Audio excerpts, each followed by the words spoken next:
So, all right, let's get the show started.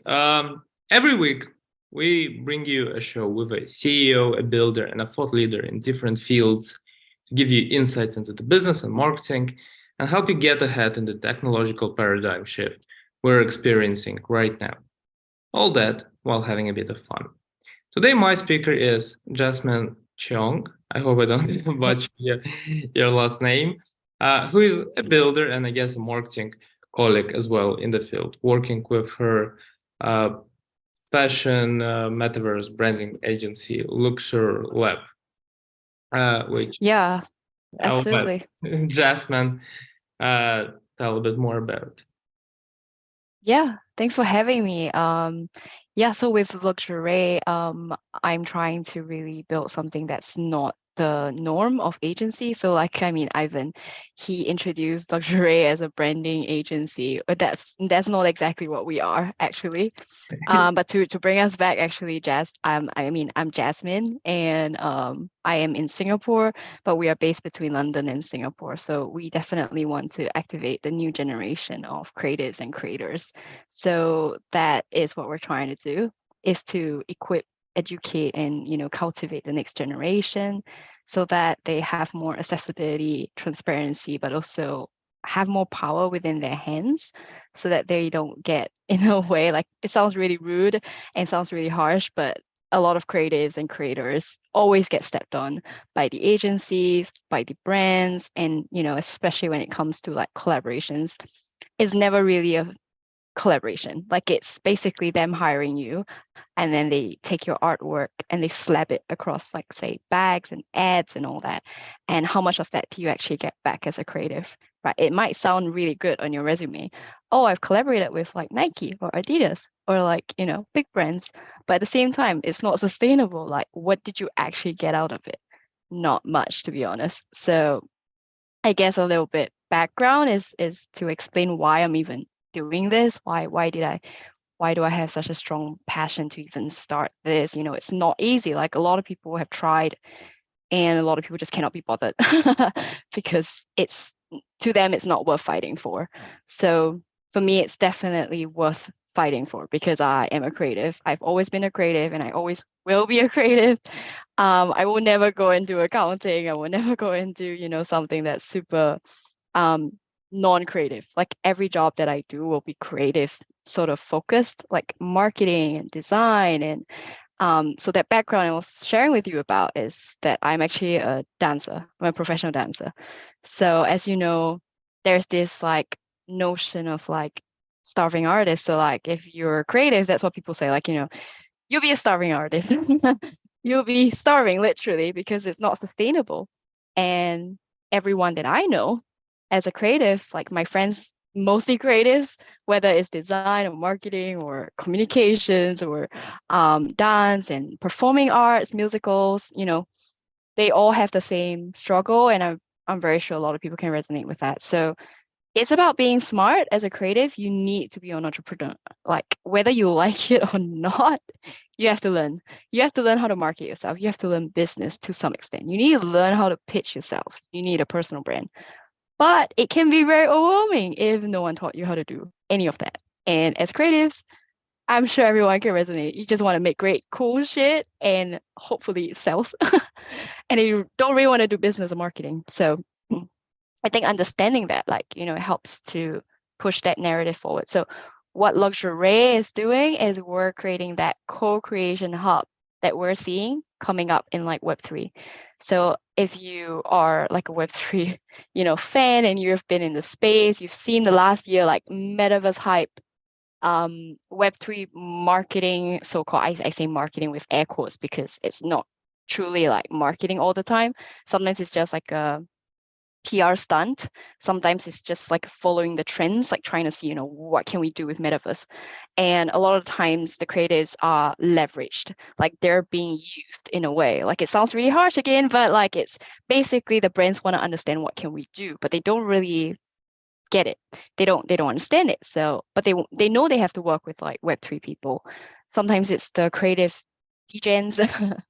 Sometimes it's just any creative who can create an artwork, 3D artwork or 2D artwork. So that paradigm shift, like, Ivan said, it's coming up and it's already here. It's not new. It's just that people are just starting to understand what's the capabilities, and people are starting to understand, how can we do this, because they don't really know how to do it. They don't even really respect the Web3 community sometimes. They just think like, this the next phase, is the next social media. We need to understand it. But then when they start working with the people in Web3, they don't respect them. So there's always like a lot of politics that comes. So it's about bridging, I would say. And a lot of people talk about bridging, but they don't really do it. Like they just say it like a marketing keyword or like a hashtag or whatever. They say we're bridging Web 2 to Web 3, but are you actually doing that? Or are you just selling your tech and you're just saying that so it looks good? There's a huge difference. And I say that because I used to have to do that because I was at a metaverse company, but then it was like I had to say that, but we weren't actually doing it. And I tried to push for like, we say we're educating and we're doing some of it, but there's a huge part of it that we're not actually doing. And that's why people are so lost. People don't understand the technology. People don't understand what we're doing. And people are scared of it. So at the end of the day, co-creation needs to come from understanding, and understanding requires education. And in LuXuré, we really want to build that co-creation hub so that creatives come in, they build their cool, dope shit that they want to create. And then brands also understand, right, we work with creatives, we need to work with them on their level. It can't be just us dictating the terms like we used to in like the OG way of working. It has to be like we meet you in the middle. And sometimes that brings in like blockchain, like smart contracts and stuff that can give creatives a little bit more leverage and power. And like maybe you sell every bag that has my art, I get maybe like 1% out of every bag. That sounds a lot better than like you just get all of it and you take my art and you pay me one time of like maybe 15K and you make billions off my art. So it's about creating that new ecosystem. And in a way, you can say we are able to do branding. We are able to give you branded 3D experiences for like brands and luxury fashion brands, especially that we're focused on helping. But it's not primarily on that. We're primarily a co-creation hub. We want to bring that ecosystem together where the creatives and the brands meet together in a lab, LuXuré lab, and then they create something together. And that in a way is creating a branded experience, but we're not just like any other brand agency where they just like bring in the creatives and then give them like a salary of like God knows, like underpaid usually. And then they go to the brands and then they just like pitch an idea and then they just work. That's the old way of working that I don't like. And that's what I'm trying to really shift the mindset, shift the narrative, that shift that you're saying. So yeah, that's basically, I mean, I've been rambling. Is there like anything specific that you would like to ask and know about, fashion luxury space? I know that you're also building branded experiences, and especially your niche is like more in, say, the metaverse, in virtual experiences, right? So that's your thing, right? Yeah, well, I have quite a few thoughts, how, like, based on what you just said. Something which really stuck with me about what you said is the idea that, like, Web3 marketing in quotations, isn't really like marketing. And I think marketers in general are kind of deceptive people. And I say this being one, hopefully not this, but I've been talking to like a lot of people in the field, and especially like Web3 marketing is a term which doesn't really make any sense. Yeah. Like, and there are a number of terms like this, to be honest. Like if you go through like, the marketing, like niche and industry, there are a lot of terms which make no sense, but only exist Yeah. kind of market some obscure services, Yeah, yeah. I services. And feel that, you. like, what is like Web3 marketing? Like, is it marketing for Web3 products? Is it marketing using NFTs and airdrops? Um, and like, marketing didn't change. People still respond to the things like they responded before Web3. It's Yeah, like, it's exactly the same. it's It's more like, like marketing for Web3 products or something, right? yeah, yeah. Well, that's like the thing. Like, it's when we're talking about neuromarketing, you're not talking about marketing for your brain. Well, you kind of do, but like the point is like you're talking about different, I guess, tools and I guess tips and tricks of how you can like hack somebody's brain and make sure they choose your product instead of the other product. When you're talking about Web3 marketing, again, like what are you talking about? Are you talking about like, again, as you said, for Web3 products, or using Web3 like decentralized infrastructure to like market for Yeah. Web3 products? And I've gotten an argument with another marketer, a Web3 marketer,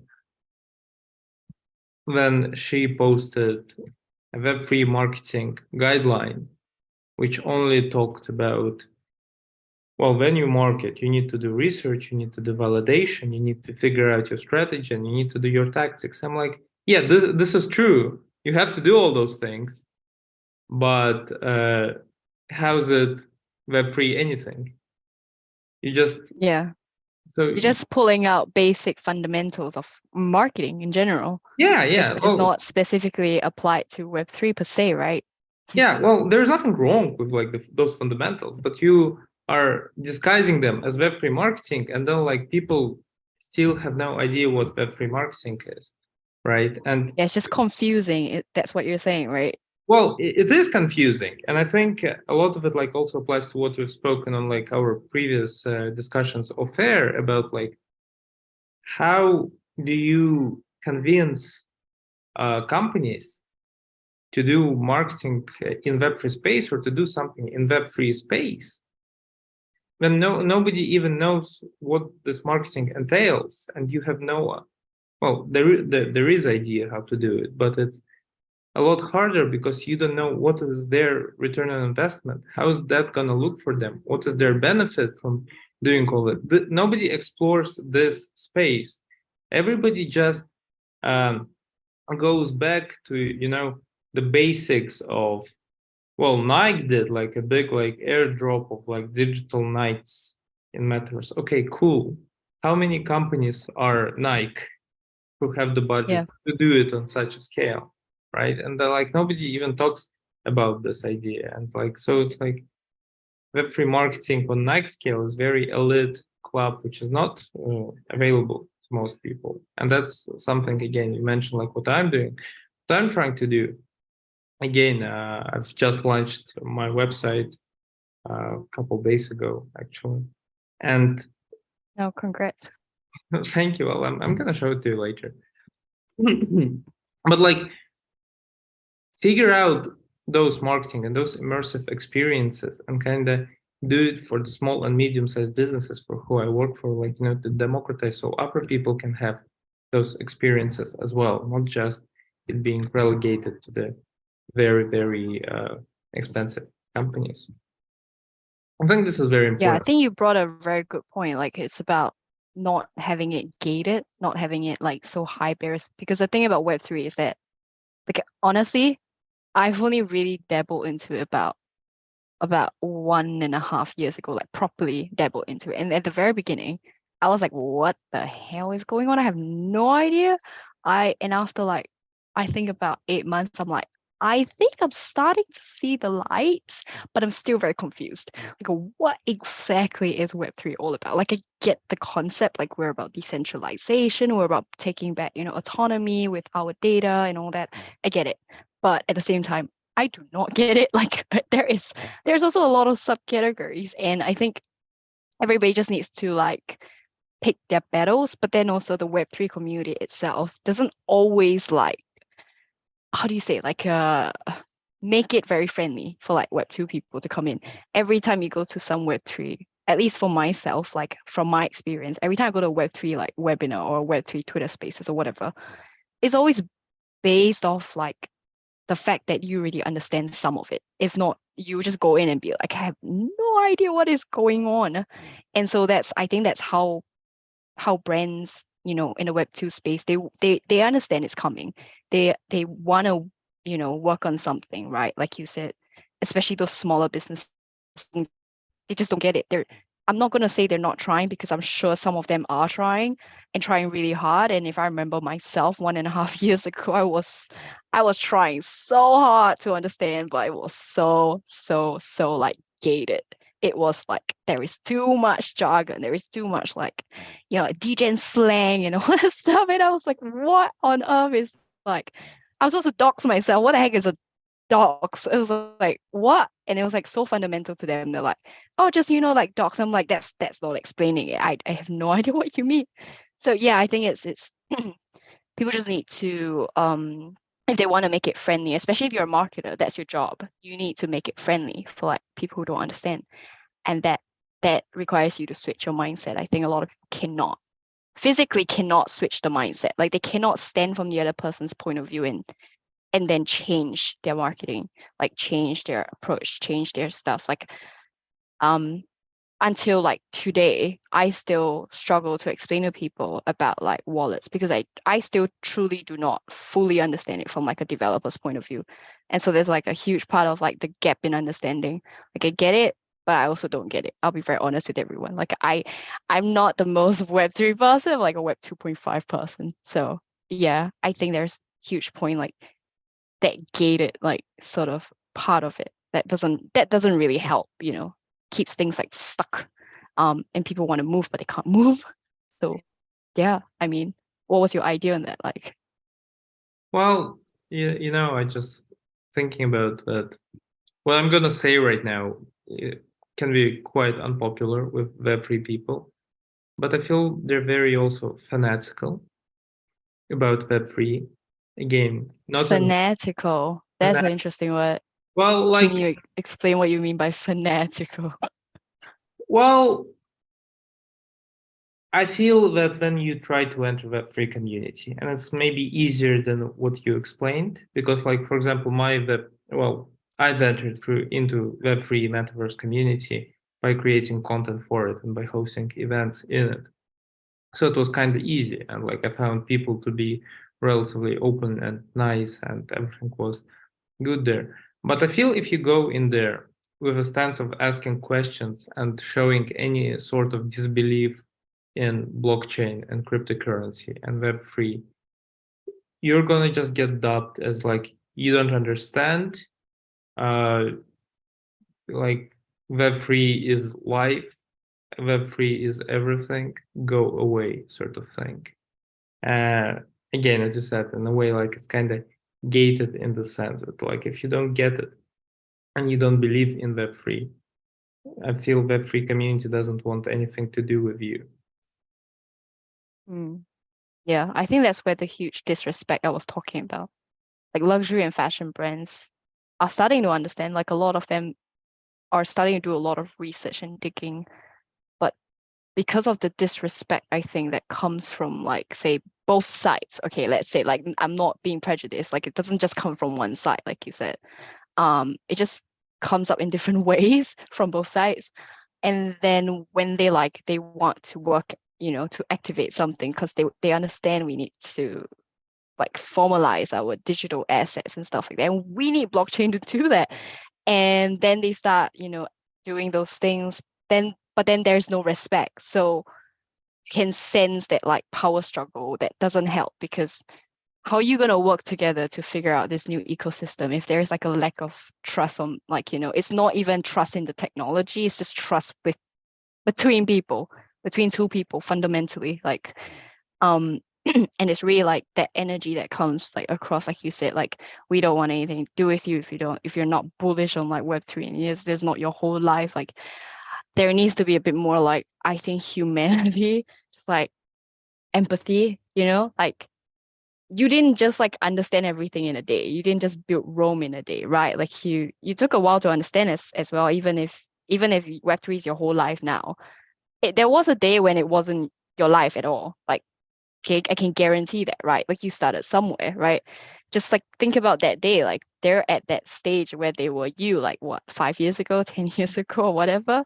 And so yeah, give them a chance, like I think that's where it comes, like that, that energy, and then that lack of maybe empathy, then that comes into like, obviously then people are just going to be like, whoa, yeah, okay. cool, then I won't touch you. Yeah. And then that doesn't push it forward. Like Web3 people want the world to be more Web3, but they're not exactly very welcoming all the time.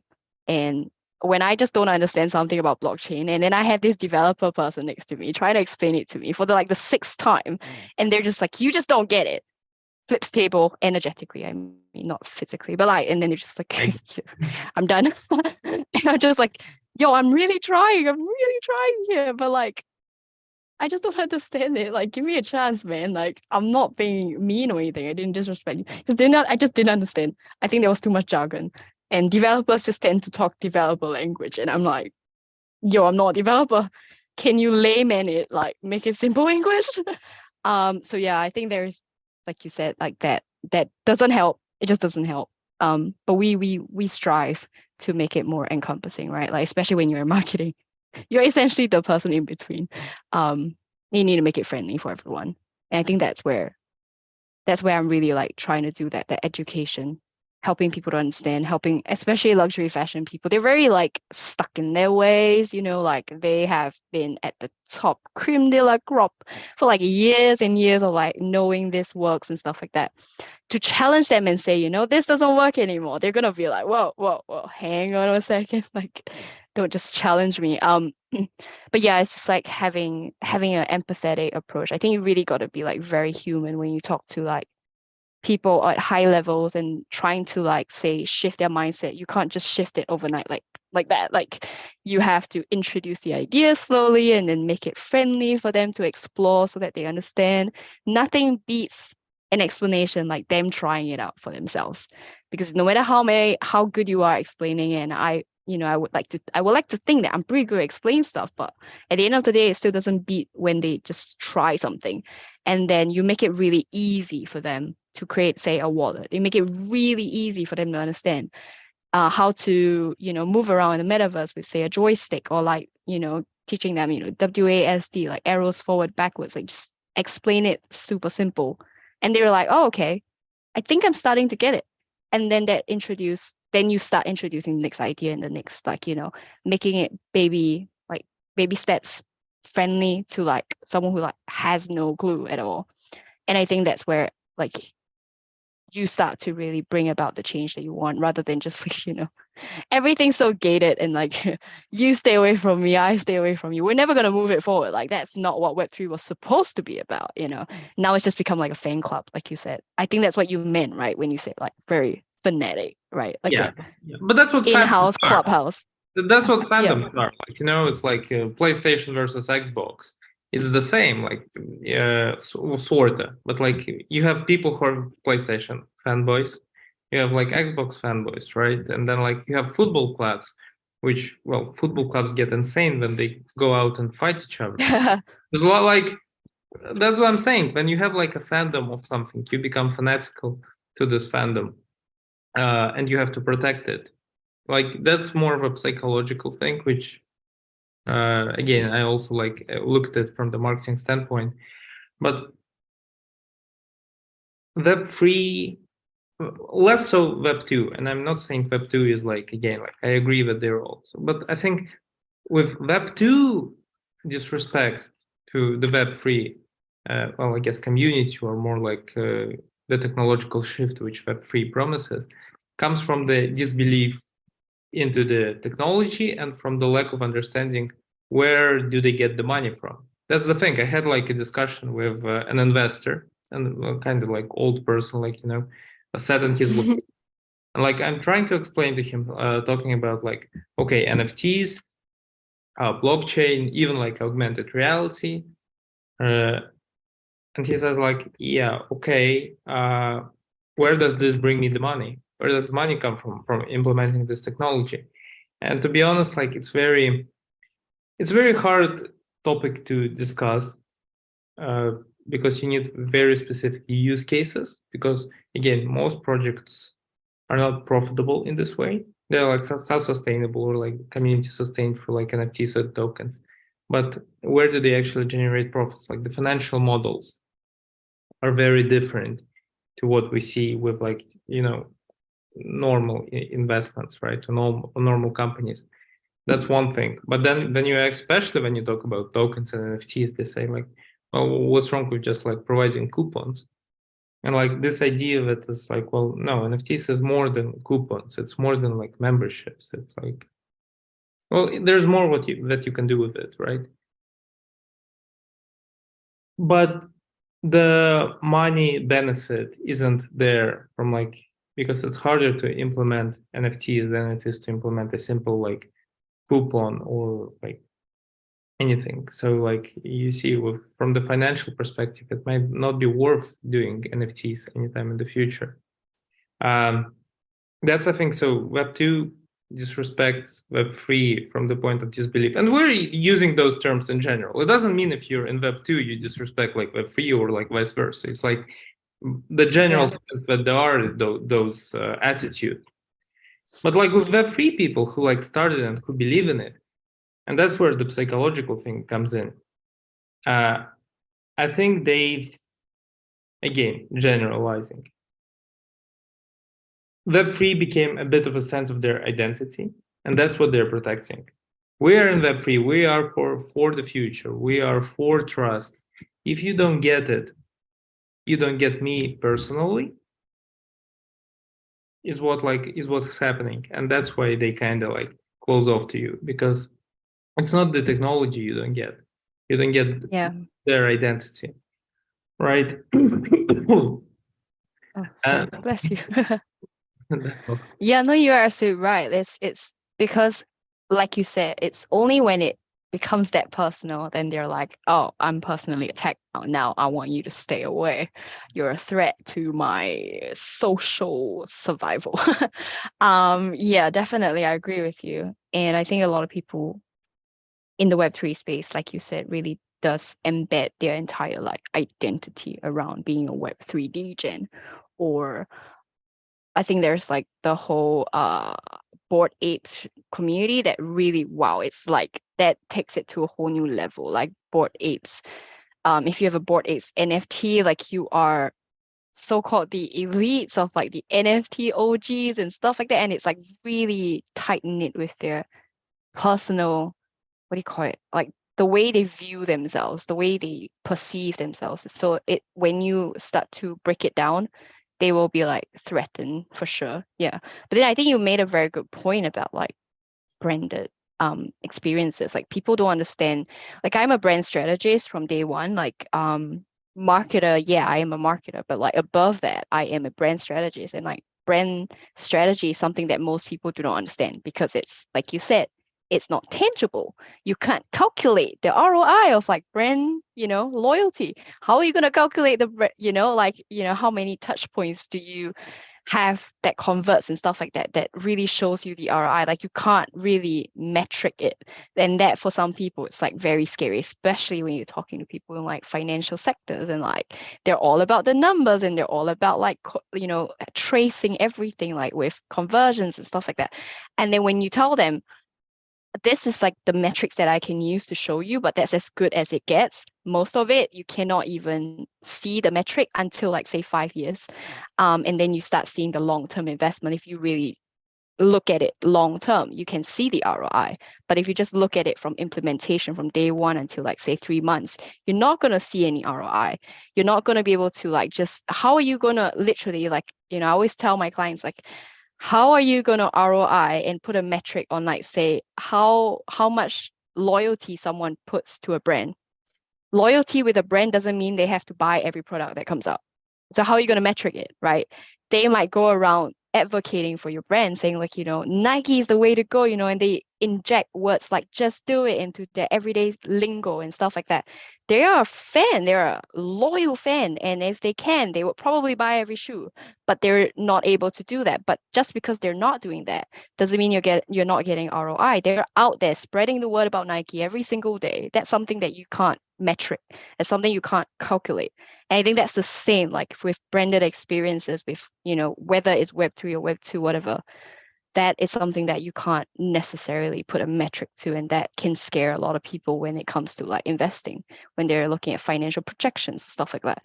And with Web3, there's a lot of branding. It's a lot more about bringing the experience to a whole new level.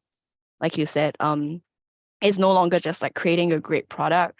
It's about bringing that product to people's lives and amplifying that, that return investment, that like you might buy a product to solve this pain point. Like I bought this, I don't know, simple technological mouse, for example, and I use it to make my life easier to click on stuff. But it goes a lot more than that. I bought into the brand that I bought the mouse from, like, and it shapes my whole identity, shapes who I am, and it shapes what kind of cliques I go into, what kind of social circles I hang out with. It's so much more than that. When I bring my mouse and I stand and I sit around in the cafes and I click, click, click and stuff, and people see that it's a certain, and people start, vibing with me maybe. And if I sat there for long enough, like maybe I'll vibe with someone across the table who was using the same mouse as me. And maybe that goes into like social circles and stuff. So I think that's what people don't understand, that NFTs bring a lot more than just the actual function, like the physical function. Like technically it's just a digital PNG, JPEG. Yes, it's like useless, right? Useless, so-called useless, air quotes. But it's not useless if you think about the social, cultural standpoint. Like you're buying into the brand, you're buying into a community, and you're buying into a lifestyle.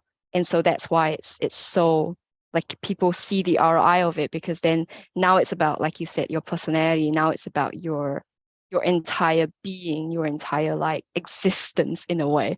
And so yeah, people can get very personal with it and they can feel targeted. But if you look at it from that point, then it's a lot stronger, because then you can't take that away from people. Once they buy into it, they buy into it. That's their whole life already.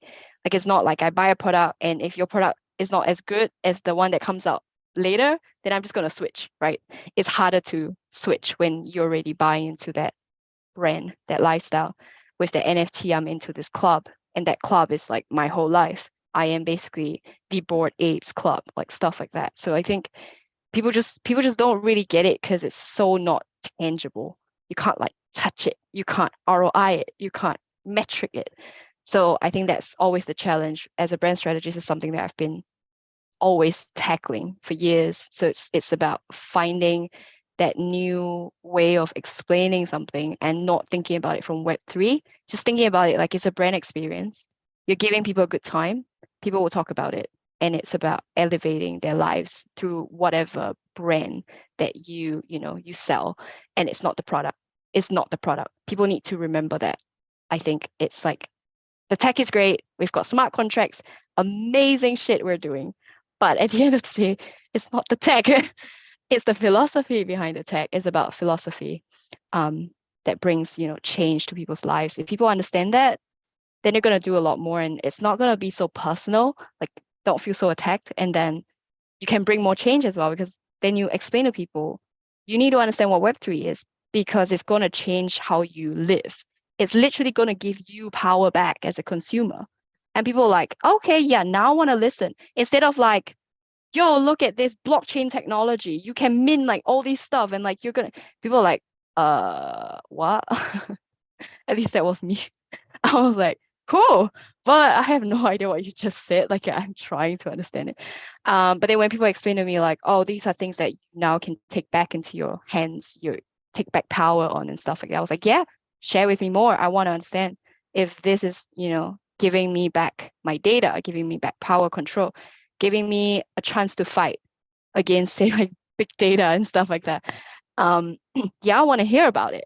Tell me more. So I think if people can somehow shape the approach and make it more, accessible, just the conversations itself, then you're making your so-called Web3 club in a whole as a generic club more accessible, and people would be less, like threatened by like everything. It's not just the tech. It's like, it's about changing your lives, changing my lives, and not about going against the government, which some people bring it to an extreme, like we're gonna fight the government and blah blah blah. Like government is great, by the way. Like they do stuff that keeps you safe. They put in place legislation so that you don't get scammed all the time. But like at the same time, it's not about fighting it the whole thing. That's how I believe in it. And it's about finding a balance. And you might think like, oh, yeah, this aspect of the government is shit. Yeah, I agree with you. It's shit. But you can't just like fight it from like fighting it. And that's how I see it. Like if you're just gonna like take your stake and light it up on fire and stand in front of the government, you're not gonna get anything done. you're just not going to get anything done. And I think that brings a whole new like different conversation. But at the same time, it's like you need to find a balance. I think everything in life.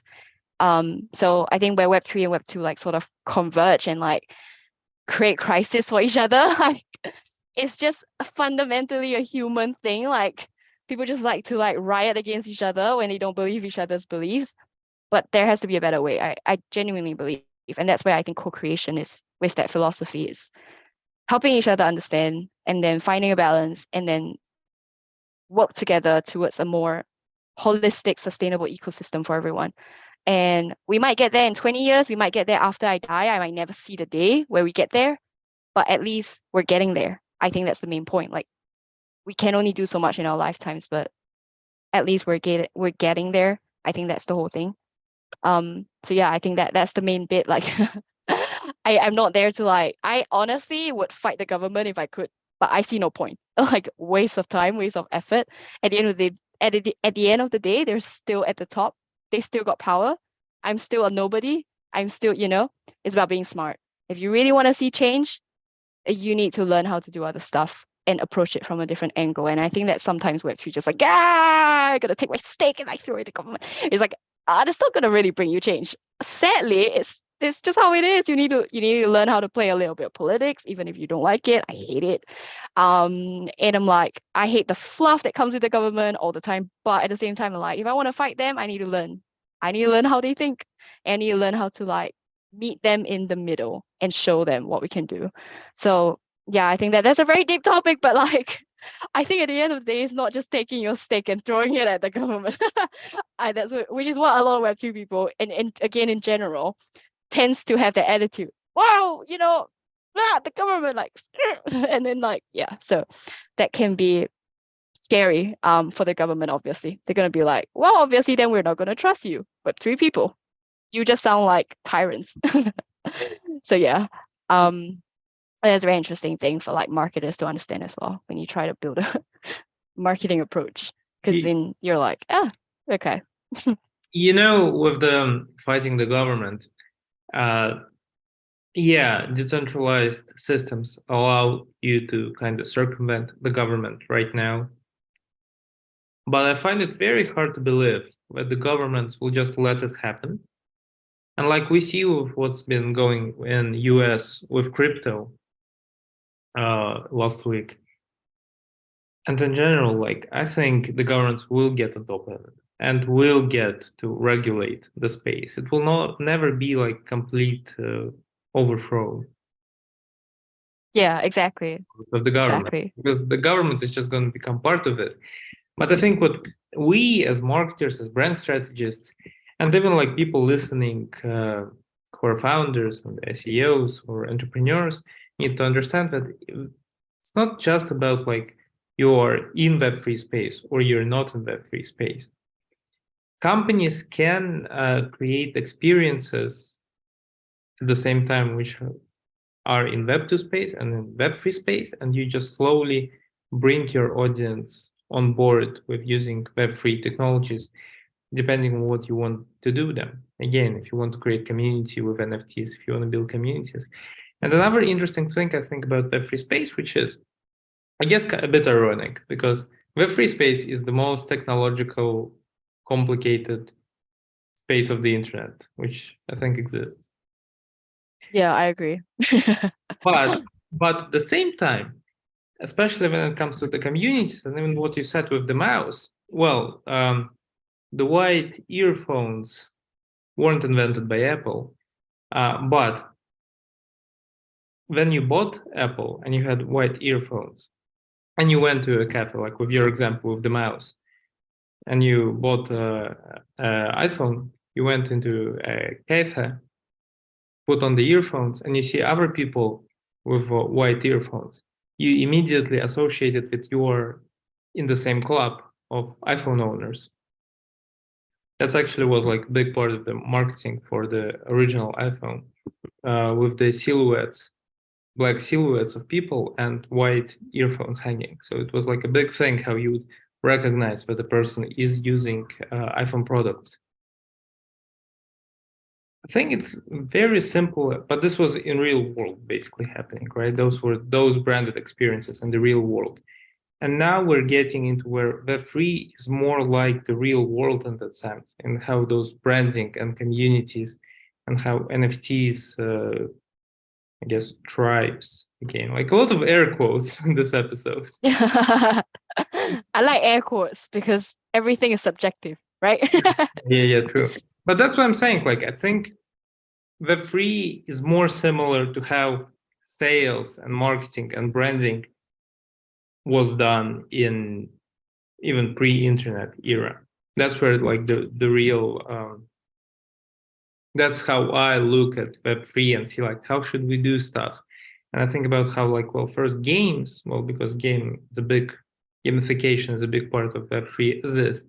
But also when we're building those communities and we don't have those exact statistics and analytics, like because Web2 is very easy from the marketing standpoint, because you have people, companies own the data, you just pay them for this data, and you know where to put your ad, and then like in some AI algorithm of the company will just like sort it, like, and it's gonna bid in the correct space at the correct time to maximize your return on it, right?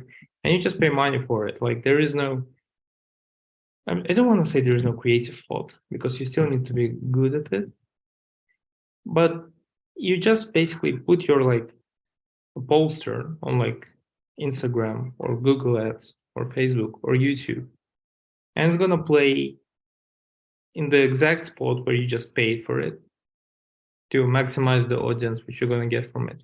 This isn't exactly what you do in Web3. And like Web3 marketing, again, like if we talk about like actually like getting your target audience either into Web3 or in Web3 spaces, is like a loaded term, as we discussed. But it's not analytics, it's not data based. And it's more based on like, again, as you said, those branding experiences which you have, and especially of like having people become part of something, becoming part of your brands, again, through buying into your like brand ecosystem. So Yeah, that's a very good point. yeah, I think that's where like Web3 is very interesting, because I'm not sure like how it's gonna look like in the future, but I'm not sure it's gonna look how most people in the field want it to look like, because like It might be a lot simpler, right? I actually think it would be a lot simpler than I they think think it will it be a is. lot simpler. I think it will be a lot simpler, and I think it will be more down to earth, because if you listen to some people, they're already prepared to jump into the matrix. I'm not sure matrix stuff will become the future, but the interactions we have in Web3 are very similar to real world interactions. And I'm not talking about like virtual reality or anything, but I mean like how we transfer. As humans, kind of. Yeah. And that's Yeah. where I take my inspiration as a marketer, is to see how was marketing done in the past, how are those branding experiences work. And again, like you can substitute certain things. Okay, so we don't have coupons, we don't have this, we don't have referrals. We now have NFTs who play this role. So you just use NFTs, but you duplicate the same interaction, but you just use a bit of a different tool, one of the tools which Web3 allows, right? And well, I haven't done this yet, and I haven't actually seen it anywhere on the internet. But I think it would be really great if there was like a resource of those tools and use cases where they can be used, done for marketers and for companies as well, to even gain. Companies should be educated. They should be knowing that they're not just being scammed by people, but they're doing Web3. Like, Yeah. so they I know. do have a very interesting point. Yeah. It's like a lot of people actually say this as well. It's like bringing back the old days, but the good old days where internet wasn't part of our lives. But it's obviously not that far. We obviously will still have internet in our lives, but I think it's, yeah, like you said, bringing back that human touch, bringing back that Like, when you used to live in a village, I never used to live in a village, but my parents did. And you used to not lock all the doors because everyone trusted everyone and because everyone like helped each other. If today you're gonna be busy, you can't cook. Look, we've got more here. Come over, bring your whole family. That's sort of like very human thing that got taken away from us as we became more like centralized government and as we became like you said, it's sort of like going back to that humanity, I think. I think that's really at the crux of it. But how does it actually look like? I have no idea. Like Yeah. probably like you said, more down to earth. That layer just is a tool, the tool that we can use, I think, to bring that back. But Yeah, yeah, should we like wrap it up? Because it's sort of like yeah, about time. we probably should.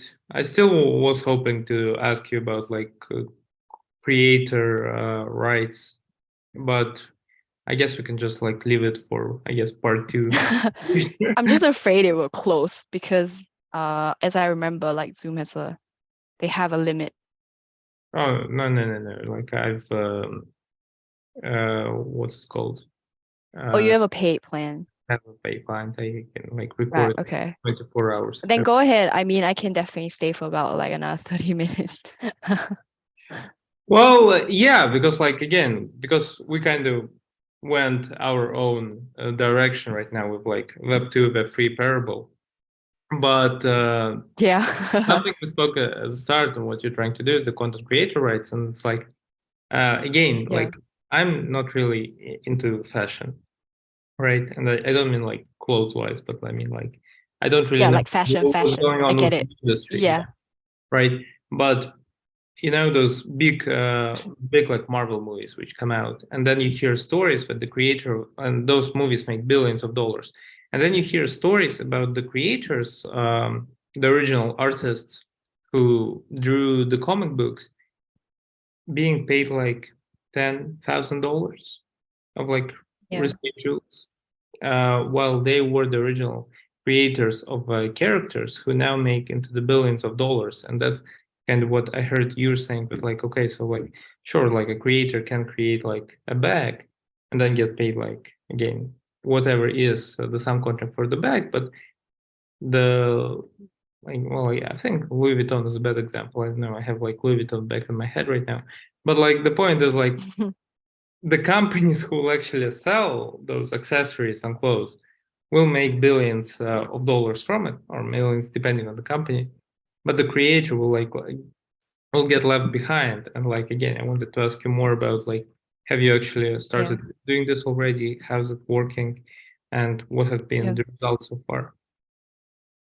Yeah. So LuXuré Lab is still very much a baby, but that's where we're exploring with and we're working with basically people who have done it. So in my advisory board, we have someone who worked at Coca-Cola, who worked at Nike before, and he personally had a lot of experience, and that's where we pull apart that ecosystem to better understand what did they do that worked. So I won't say they're doing exactly what we aim to do. I mean, like any other company, we start off with a very idealistic vision, but where we actually can execute, it's not that idealistic. It's like we get to maybe 80%, we should be, then we'll be very happy already. Like, but with rights, like you said, right, it gets very complicated because there's IP rights, and that requires you to understand from say a lawyer's point of view. You need to consult a IP lawyer and then have that integrated into say the smart contract, because there are a lot of creators that think, oh, as long as I have a smart contract between us, I would be good. But then you don't actually know what the smart contract covers you for, because it's just like any other contract. It might do clause A, B, C, D, E, but then the main crux of it is, does it cover you for the part that you want it to be covered for? And so just because you have a smart contract doesn't mean that it gives you that, say, 1% off every bag or something.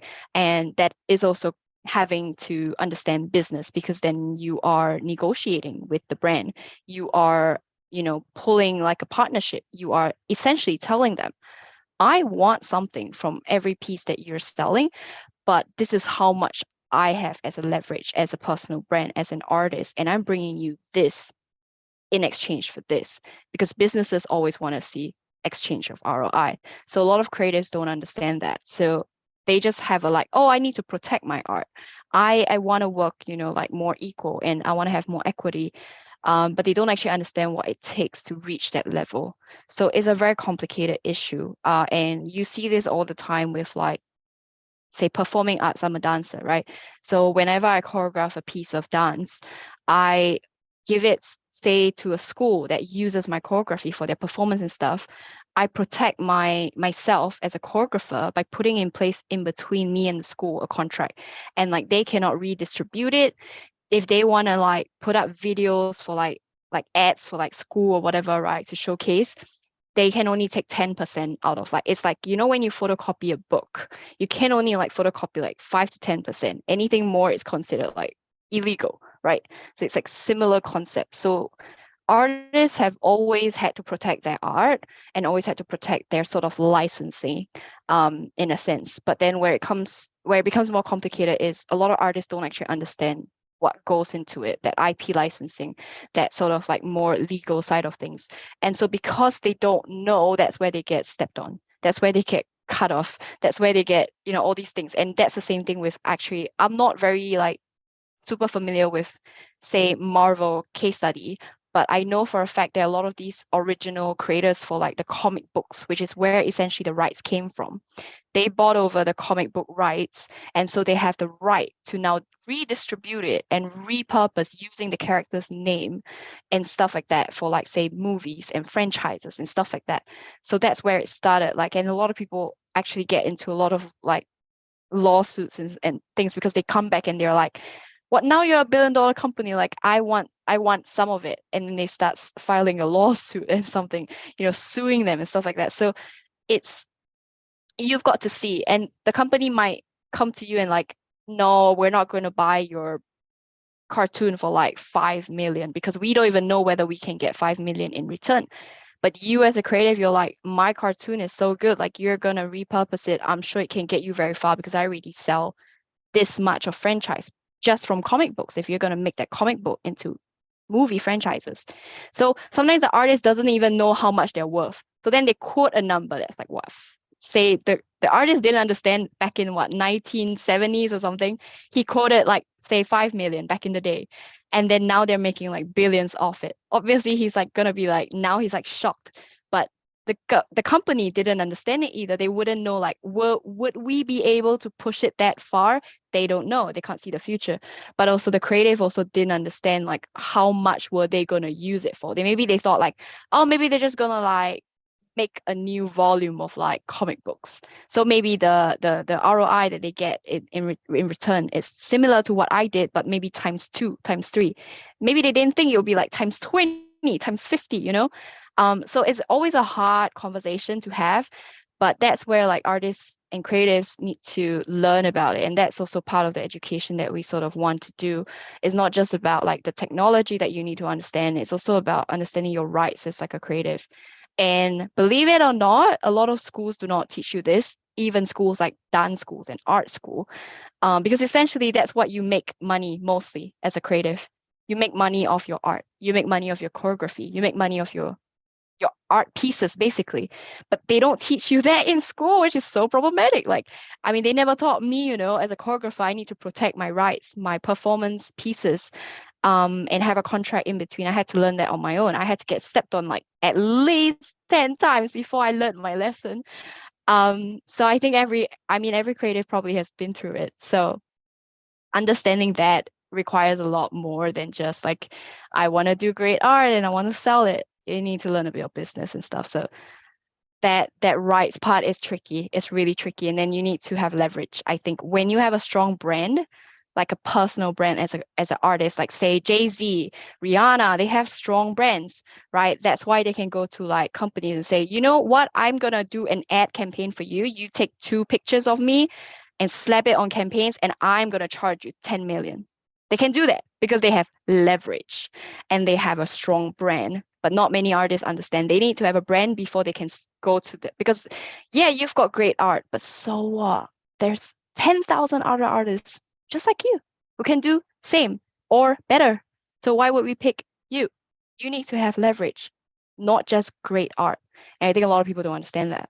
And I never understood it as well, like, you know, when I first graduated. It's like, I can dance. Hello. Like, I can do great dances. I'm so good at what I do. I go on stage and I, evoke emotions and tell stories and stuff like, but at the end of the day, company is just like, so what? We can find another dancer. We can find someone else. Who are you? You've got no leverage. You've got nothing. Literally, you're replaceable.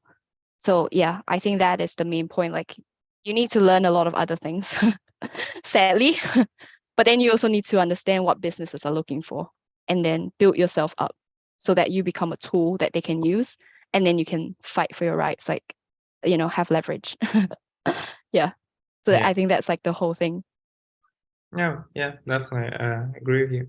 Where can people find you if they want to know more about Luxor Labs or get in touch with you?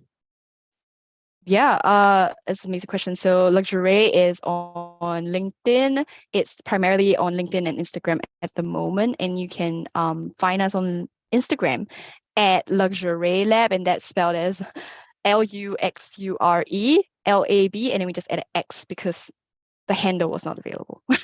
And then you can find us on LinkedIn as just LuXuré Lab. Same spelling, exactly same. And then you can find me. I'm Jasmine Cheong, and that is Jasmine with an E at the end of the Jasmine and Cheong. And I should pop up. I'm literally Jasmine Web3 bracket Cheong. So if you get lost, look for that one. And then just get in touch with me. I'm always very happy to, find creatives and other Web3 builders, Web2 people who want to understand. I'm always very happy to be a bridge for you and help you to understand the space and what you can do. Because you don't need to understand all of it. You just need to know what's relevant to what you want to do, like you said. So yeah, you can find me anytime. On Instagram, personal account, I am Jasmine Cheong HM, and HM is just my Chinese name. So if you want to follow my nonsense life, that's not Web3 related, you can find me there. I do travel quite a bit. Sometimes I have vlogs and stuff. But yeah, that's basically where you can reach me. So And I will put all welcome. the links down in the show notes below. Well, thank you Yeah, very much for coming today and talking like very interesting topic. Again, I'd love to discuss it yeah, absolutely. again in the future. Happy to be here. Yep. Thank you for being ever so patient. And yeah, so thank you, everyone. Yeah, thank you. Bye.